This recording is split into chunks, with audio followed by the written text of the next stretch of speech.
আমরা হাঁটি হাঁটি পা করে আগাচ্ছি। এটা হচ্ছে চক, এই হচ্ছে আমাদের চক। এখনো পাট কাটা শেষ হয় নাই, পাটও আছে। আমরা সেই কাঙ্ক্ষিত জালের কাছে পৌঁছে গেছি। এই ছিল কাঙ্ক্ষিত জাল। ওখানে বিশাল বড় একটা বাবা ব্যাঙ পড়ছে আর একটা শিং পড়ছে। হরে না মাগুর, তাই তো কই।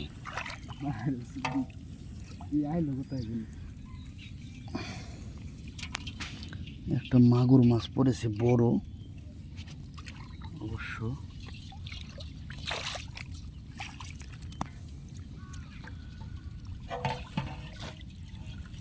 এই সেই কাঙ্ক্ষিত জাল। আর একটা ব্যাঙ পড়েছে, বাবা ব্যাঙ বড়। কিসে? মাগুরে? মাগুর না শিং। মাগুরি। হ্যাঁ শিং তো, তাই নি? শিং মাছ, এত বড় শিং সচরাচর দেখা যায় না। পরে ভিডিও করে দাও। এই যে বাবা ব্যাঙ, একটা বাবা ব্যাঙ।